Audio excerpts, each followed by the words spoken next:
Welcome to Grammar Lesson 10.3, Constructions with Say. By this point, you're pretty familiar with the Spanish language, and so I would venture to say that as you're out and about around town, when you see signs in Spanish or you hear people speaking Spanish, you're probably picking up on a lot of things and doing your best to try to comprehend what you're reading or what you're hearing. One thing that you might have seen around town are different signs that use the word say. Now, as you were trying to figure out what the sign said, you probably realized it's not a reflexive pronoun in this case, so it's not a reflexive verb that's being used. Why is the word say part of that sign or that expression? Well, that's what we're going to talk about in today's lesson. Here's some examples of phrases that you've heard and seen that use the word say. At the beginning of Spanish 1, when you didn't know a lot of words and you learned how to ask how do you say a certain word, you learned the phrase, ¿Cómo se dice? You also may have seen signs around town or other businesses that say, se habla español. In our very own classroom, we have a bulletin board that says, en esta escuela se muestra, and then lists the pride characteristics in español. All three of these have that word in common, say. So let's dive in and talk about what it means, how it's used, and why it's used. The impersonal say is what we call this.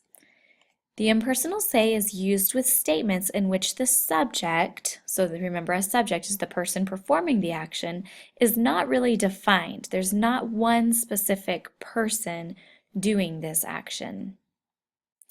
It's kind of similar to the impersonal you or one in English. Let's take a look at a couple of examples. Spanish is spoken here. Se habla español. It's not saying I speak Spanish or you speak Spanish or the clerk speaks Spanish. It's just indicating someone here speaks Spanish. How do you say book in Spanish? ¿Cómo se dice book en español? One shouldn't lie to one's parents. No se debe mentir a sus padres. Hamburgers are served here. Se sirven hamburguesas. You'll notice in the first three examples, the verbs hablar, decir, and deber are conjugated in the third person singular form. This is the most common form of the verb that you'll see used with the impersonal say.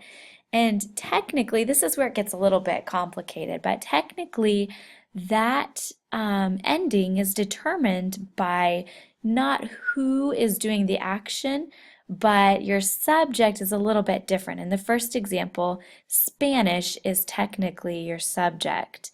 In the second example, the saying of the book, Spanish, is your subject.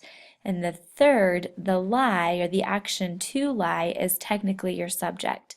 Now in the fourth example, se sirven hamburguesas, you'll notice that the verb servir is conjugated in the third person plural form, sirven. That's because hamburguesas, hamburgers, is technically your subject here. So that's why we use the plural form of the verb servir. Here's a couple more examples of some signs you might see around town. Se prohíbe nadar, which means swimming is prohibited here. Se necesitan programadores. So this would be kind of like they're soliciting or they're saying that they need programmers for their company. Or under an entrance, you might see the phrase se entra por la izquierda, meaning one should enter to the left or through the left door. You can also use the word say when you're talking about unplanned events.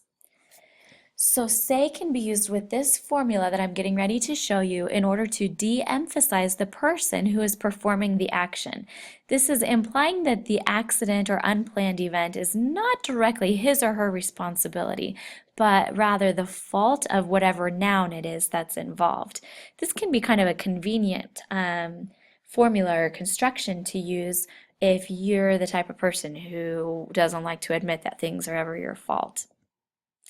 This is the formula that you will use. It's say plus the indirect object pronoun plus a verb plus the noun. And in this case, the noun doesn't seem like it's really the subject of the sentence, but it becomes the subject in that the sentence is implying that it was that object's fault that this happened.